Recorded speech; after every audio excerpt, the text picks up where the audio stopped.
Hi, everyone. Hello. Happy To holidays. Happy New Year coming up. happy all the things. We are just sitting here before we even went live just to talk about like what are we going to talk about? And we usually plan, brainstorm, but today so much of our real life is coming through that we're like, you know what, we're just going to talk about the hard stuff. So Unfiltered version. if Not you that don't the want other ones were filtered. Ugh. if you don't want to hear about the hard stuff, listen to a different episode. So yeah, I think you were just sharing about being seen in a relationship, and I've been thinking about it a lot about how women, I'm just going to generalize and say women, so forgive me if that's feels like a reach, but I do think that because I know a lot of amazing women and I see a lot of amazing women in the relationship couple therapy aspect.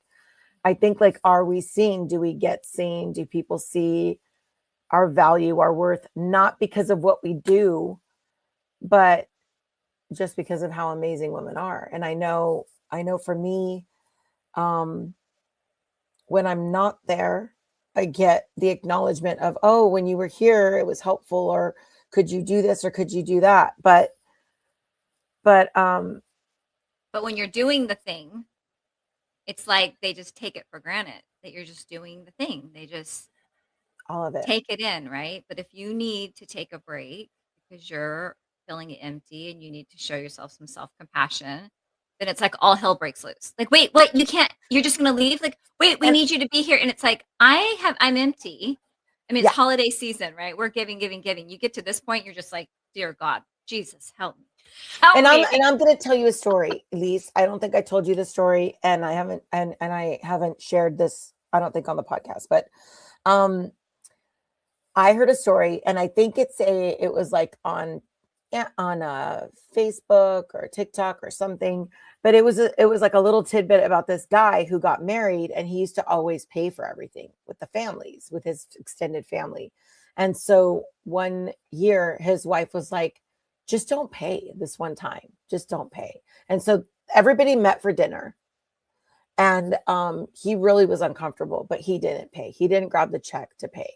And it just went around, and people were like paying for their part. And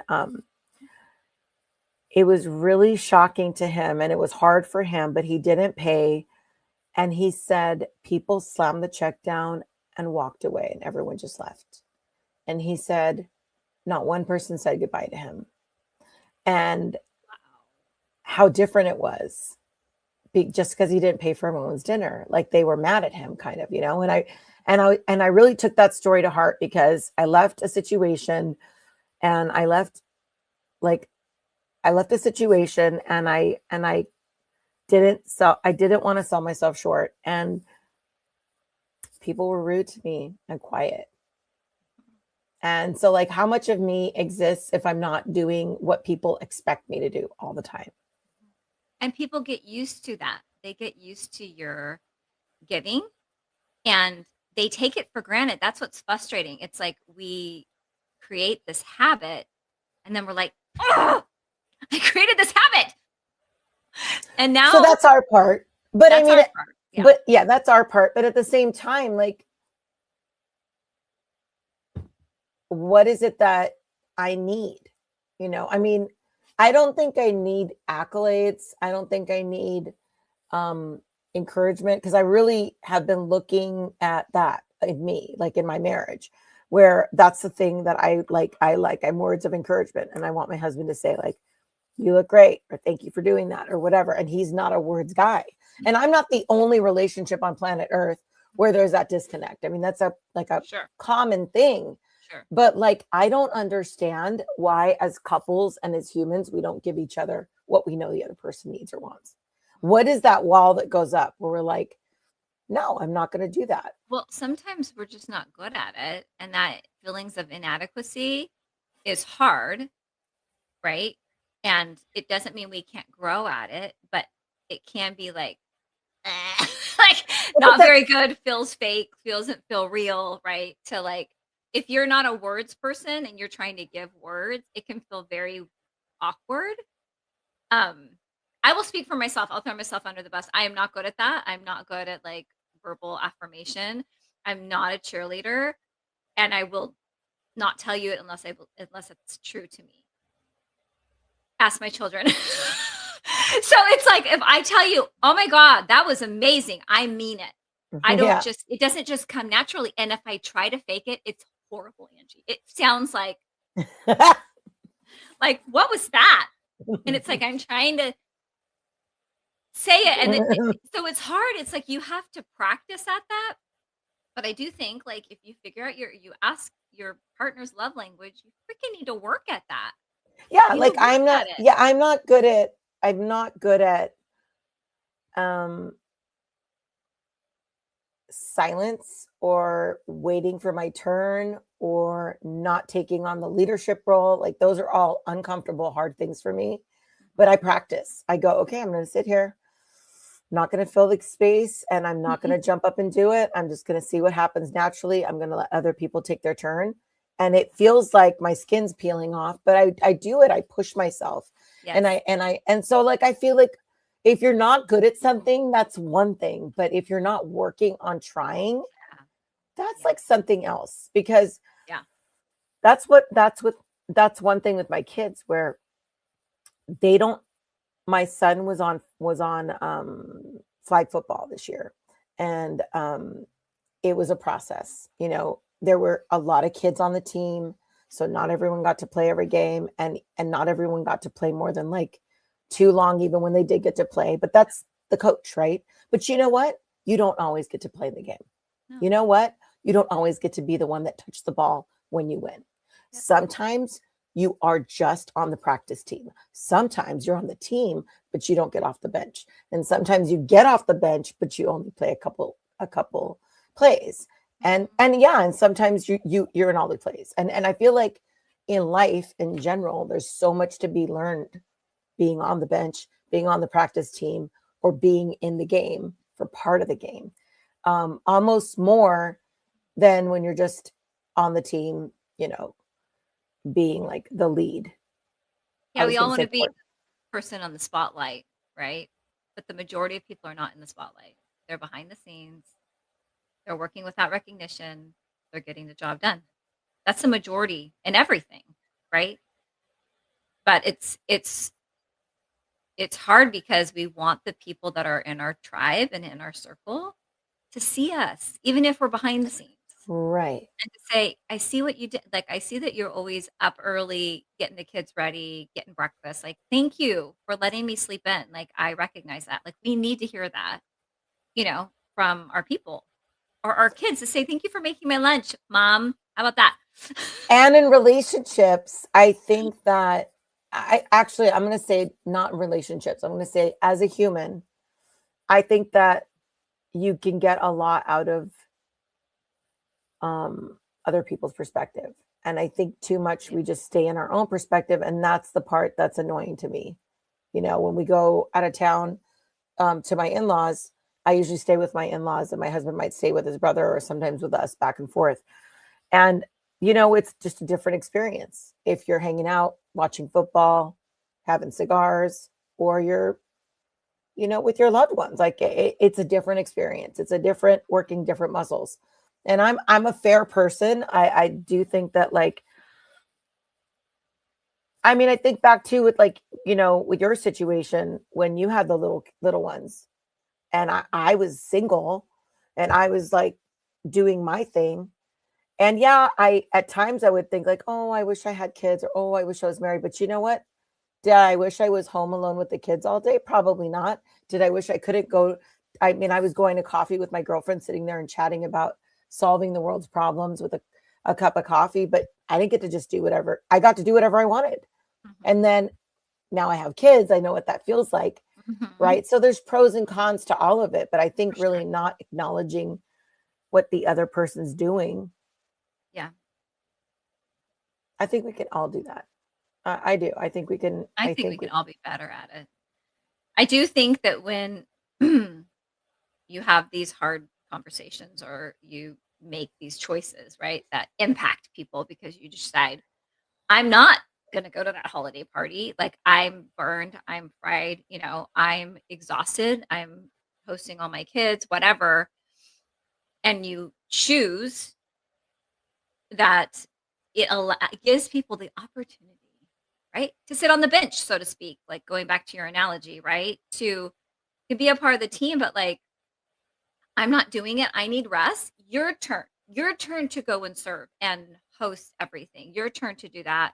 And for me to be in my PJs and have some alone time, right? Yeah. Like, that's okay. And I think, we are hard on ourselves and we try to do everything until we're literally have fumes. We have nothing left. And then we're like, nope, now I have to shut the world out. And we feel justified when really we see it coming like a freight train and we just keep letting it come instead of like pushing people back. And we have to normalize it for ourselves because as women, we're just used to juggling so many things all the time.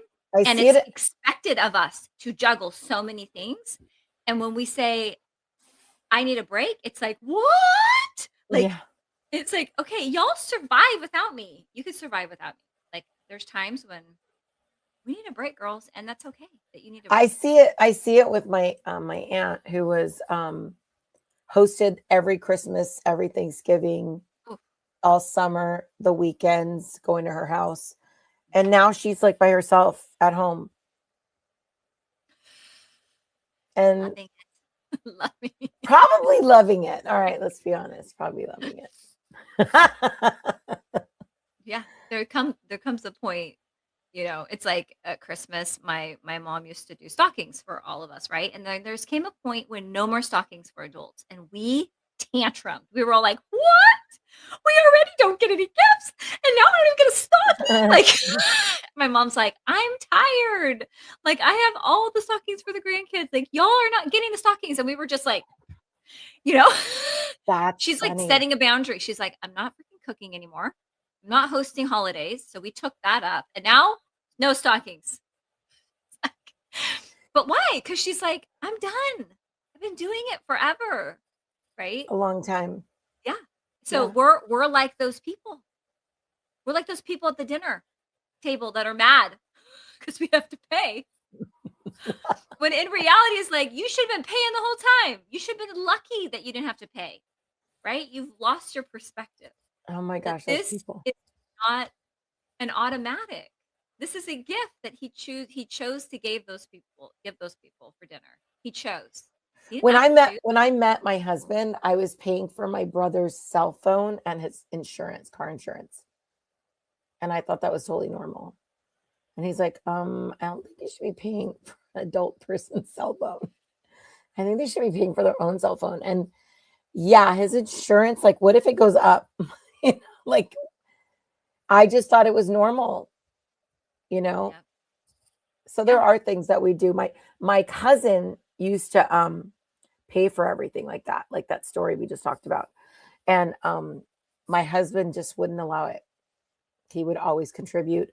Or Mhm. when he was standing by the bar, he'd pay for his drink. My husband would pay for my cousin's drink because he was always paying for everyone's stuff. Yeah. My camera is on. Like, why is this on? It's a red light. Red means recording. Why is look at this little camera light is on? Why is it Spies. You have spies. That's what happens when recording? you're home alone. Your husband's watching you. Probably. Hmm. You can come to my house. There's no husband watching me. How are you? Speaking of no husbands watching. I'm good. I had a little brief moment when all my kids went to my ex's house, and I was a little like, I was like, I do these little riddles for their scavenger hunt.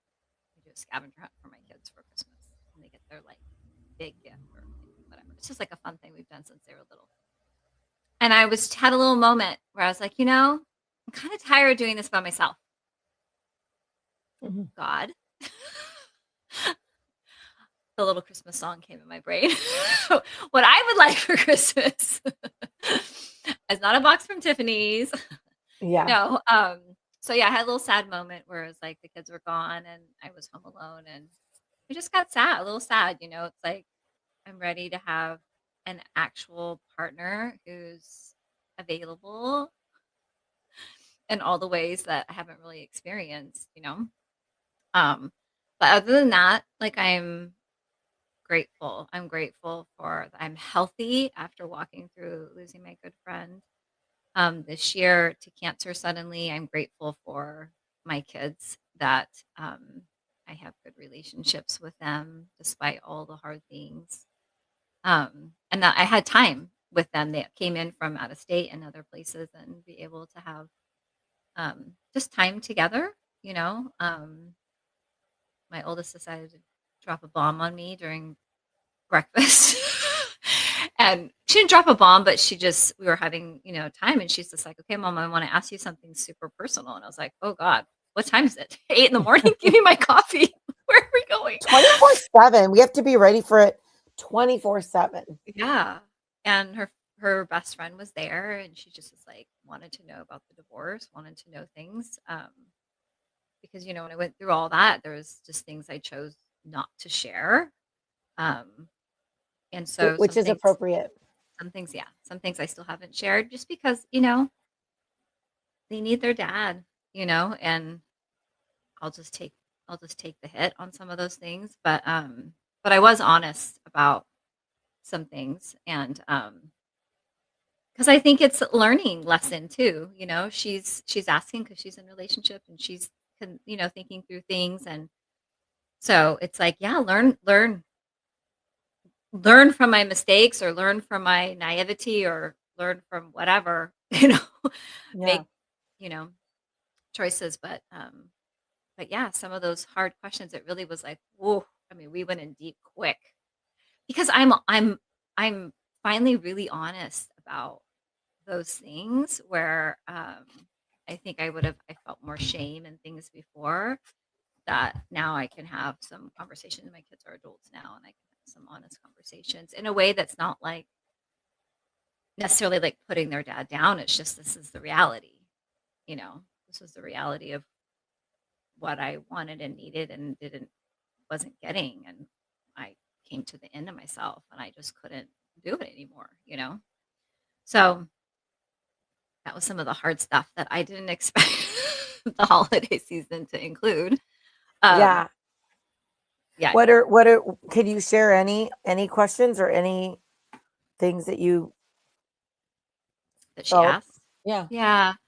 Um she just kind of asked like when did did I know, you know, when it came to the divorce, like when did I know? And she was, I know that when Papa passed away, that was a huge impact of, you know, things for you. And you really kind of fell apart, you know? And I said, yeah. And she's like, that's the first time I've seen you like that, where you just couldn't function. Um, and I said, yeah, it was a huge life changer for me. I just couldn't pull up my bootstraps anymore and act like I was fine. I wasn't fine. I hadn't been fine. Um, but you know, we mask as women, we busy ourselves, we take care of the children, we redirect, we find joy in other things. Um, but I was definitely very emotionally alone in my marriage, and um, there just wasn't. I wasn't being seen. There wasn't a connection there in that way. Um, and so, yeah, I just gave her some specifics about, you know, certain things and behaviors that were happening. And I just couldn't do anymore. I couldn't. It didn't matter how much I wanted to even try. I just couldn't, which was like, what? You know, Yeah. why can't you why can't you get it together? Get it together, Lisa. And I was just like, Yeah, I I have a think limit. It's weird when I think I lived limitlessly in ways, overextending myself. I wrote about this in my book. Overextending, minimizing my needs, quieting myself, quieting my needs. And until I imploded. yeah, I think the two things that come to mind are, that's a great question. When did you know? And I wonder if it's a moment or I wonder if it gradually gets there.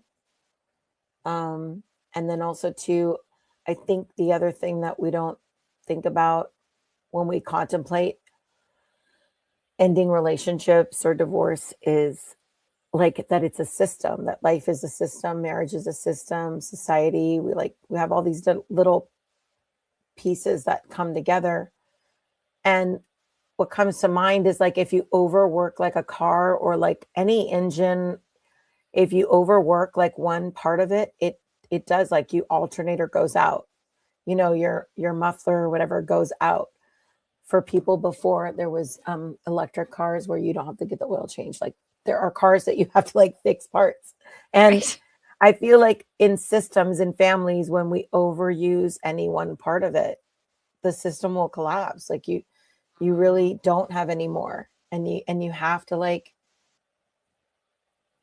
there's all these different philosophies like 12-step groups, put yourself first and take care of yourself, or that I love that saying when people say like if you don't put the oxygen mask on yourself, Mhm. but I think as women, we're not in the passenger seat, we're flying the plane. So like I don't know what you're talking about putting the mask on myself.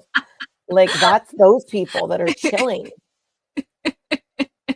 I can't reach. I'm flying the plane. I can't Yeah, reach to put your oxygen mask on. right. I need a co-pilot or I need That's a awesome. steward, flight attendant to come and put that mask on me because I'm flying the plane right now.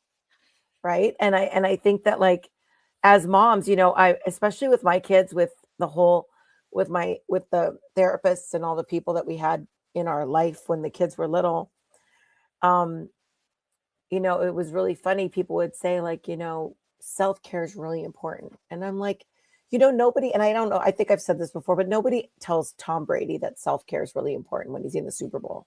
Like, he's in game mode. He's getting the ball across the line. He's figuring out how to deal with the opposing team. He's thinking about the weather and the guys and his body. And like, it's not the time to like analyze, like, self-care when we're in game mode as moms.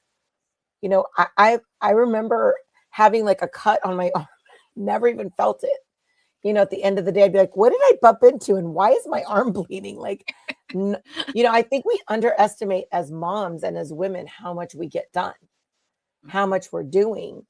And so, it's almost shocking when somebody says, like, you got to get your hair done or you got to go get your nails done. I'm like, that's really nice. But I also have to be in a peaceful state of mind to get my nails done because I have to sit still for 25 minutes. And what with my thoughts? You don't want to be around my thoughts right now. My thoughts are not pleasant. So I think self-care is definitely a muscle you have to build. And I think routine. You're really good at that routine of doing your workout in the morning and getting it done. So like you've done it so often that no matter what, remember when you were going through the loss of your dad, I would talk to you and you're like, you'd still get up and do the you'd be crying in the pool Yeah. because it's Yeah, because such. that schedule is relieving, right? It's like a container for you, right? It's predictable when everything is not predictable and nothing makes sense. Like I can still go for a run and like work through my head. I could be in the pool. I mean, I'm still working through my head. You can't escape this, but like, I you know. I love that I one thing I do love about your relationship with your kids, and I try to have that with my kids, even though they're young, um, is you've always kept it open, like an open door, and you've always been age appropriately like transparent with them. Yeah. And I think that's something that as moms we need to keep that open Yeah. No, I communication. agree. It's hard, I think, it's like there's lines, right? Our kids are not our friends. Um, I think there is appropriateness of what we share and what we don't share. But I think, when my shattering of my life happened, I was getting more and more honest and authentic about where I was.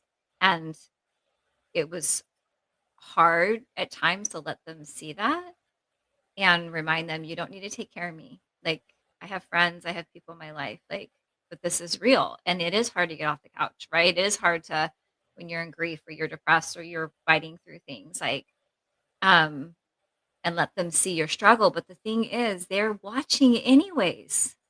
They're paying attention, so it's like you might as well put words to it. You might as well say, like, "I know you saw me on the couch crying, like, this is grief, this is what happens, and it's okay, it just takes time, and I just miss papa," and, just give words to them, like, "Yeah, this is your Yeah, depression, this you can't fix it," like, for you know sure. I think we, I, I think we,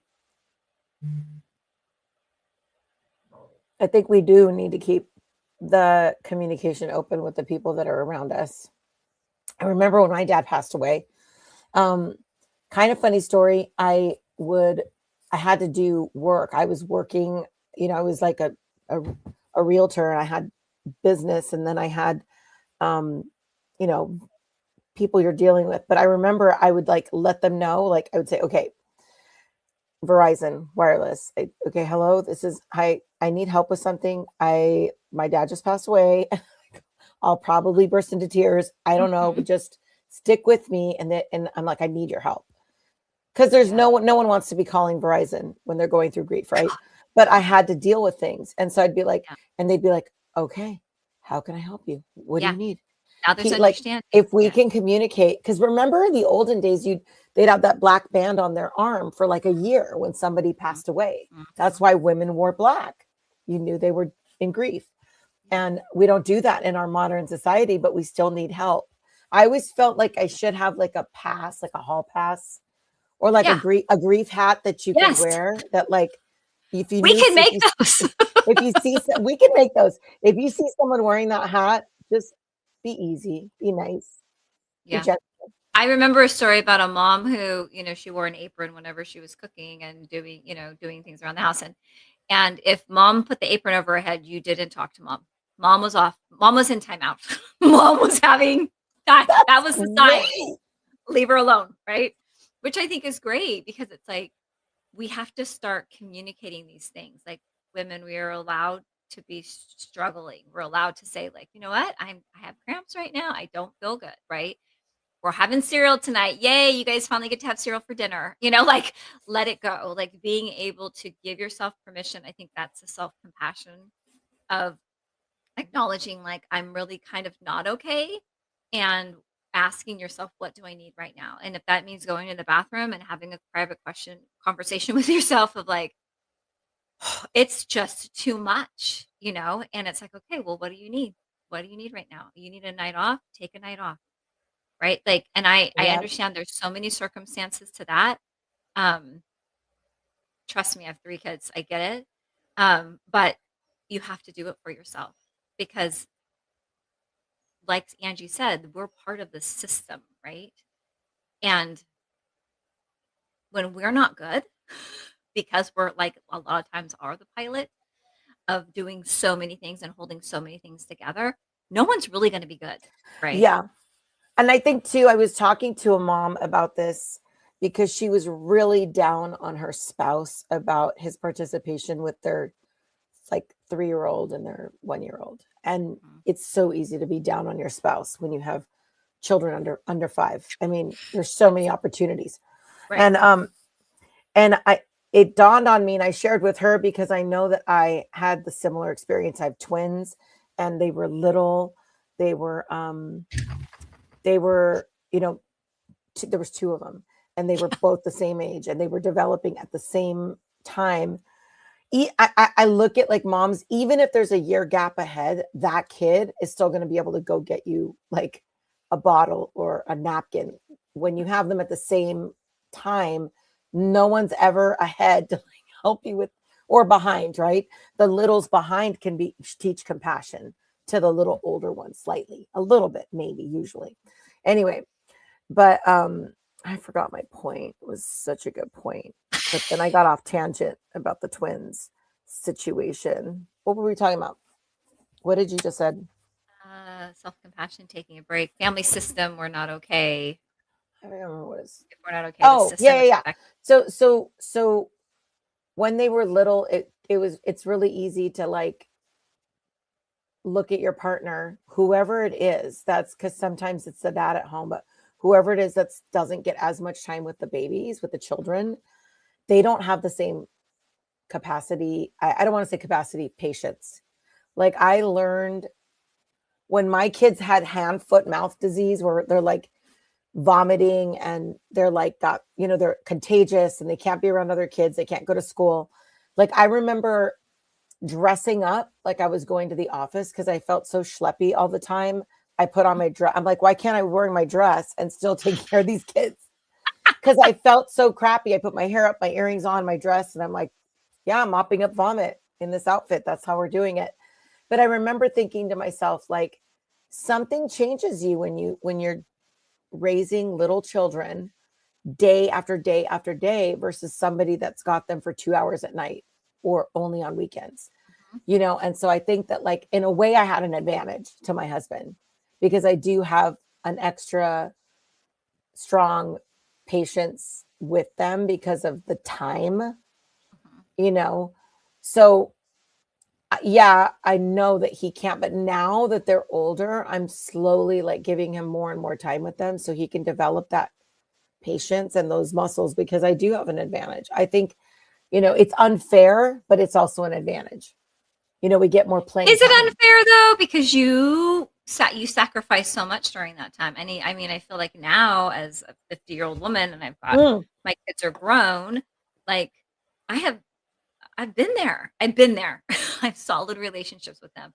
So now I can go play. Like I can go do things because they're good and we're good. Right. And so with that season, for me, I know is different than you, Ange, right? Even though we're similar in age, just because of having our babies at different times. But it's like being able to like be okay with this season too. Of just like, I've had And the you time. and you know what? That's a really good way to end the show. And like something that I was thinking about earlier on in the recording is, the reason why it's so funny. The reason why I feel comfortable letting go, not doing the extra things that I was doing this one time, etc., is because I know that I've earned my spot. I've done my Mhm. work. I've done the time. Yes. I'm good at it because of repetition and because of sacrifice. And so it's okay for me to go, nope, you go ahead and do it this time. So you're like you coming into your own, so to speak, like your own personal acknowledgement of like, I've been there, I have done the thing, I have sacrificed and seeing it. You're saying your recognition of that helped you to like say no, to put a Yeah. boundary down and take care of yourself because you're like, no, I've done it. I'm good. I can step away from this and I feel good about it because I need a break. This is not like an advertising for like this movie, but there's a movie out right now called F1 Formula, and it's Formula One movie with Brad Pitt, and it's really interesting because it shows a novice racer and an experienced racer, and it's really interesting to see that like you can tell the wisdom that he has because he's just done the time and he's just has the history. And I feel like as moms, as women, um, like watching my husband not wrap it, but the Christmas gift that I got from him, like he gave me this really cool podcast kit. So it'll help us in the future. But it was wrapped with one half paper on one side and one half on the other side because he doesn't, you know, he doesn't probably didn't doesn't buy paper and he doesn't even know what size you have to pull out for like because he doesn't do that stuff, right? So it's just funny. It's just a visual representation of like, yeah, I can wrap really fast and I wrap the right amount of time just because I've wrapped like 1,000 or 2,000 gifts. Even before I had money, I'd wrap for other people's gifts.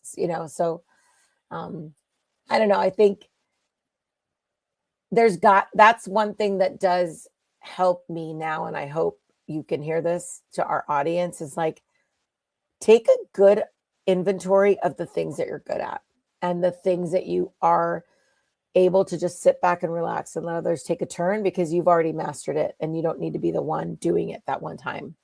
Mhm. Yeah, I think especially in this age bracket, right? Like, we've been doing the thing for a while, like a couple decades. So it's a give yourself permission, right? Give yourself permission to be able to step away. And we're already dealing with freaking hot flashes and mood and, our body changing and all these things. Like, this is your time to say, I'm going to take a little break here. I'm not Yeah. going to do this for all. Like, I'm You going to don't, sit, yeah. relax. What is that? What are those little egg things with the little whip in the middle? What is it called? Egg Pickled it. Harris? No. No, it's an appetizer. It's like a, Oh, deviled eggs. yeah, you don't have to make the deviled eggs anymore. Yeah. You can let No, someone else bring the deviled eggs and you can taste them and be like, yeah, these are good. exactly. You could go to the store and buy it. You don't have to make it, right? Yeah, exactly. It's like giving yourself permission and letting yourself off the hook. Like, you've been doing the thing and you've been doing the thing hard and good, right? Even when you didn't want to, even when you didn't have capacity for it, right? You were doing the thing. So now this is the stage of our life where we get to make some changes that we know who we are a little bit better, right? We We're do. a little bit fed up in areas, let's be honest. So we have a little bit less tolerance for things, which is good. This is a good thing. And it's like you choose to say, you know what? Just no. No. Like, I'm not gonna do it. And I'm not gonna give an explanation why. Just Yep. not right now. And just shift because you can. This is what happens. This is the beauty of getting older.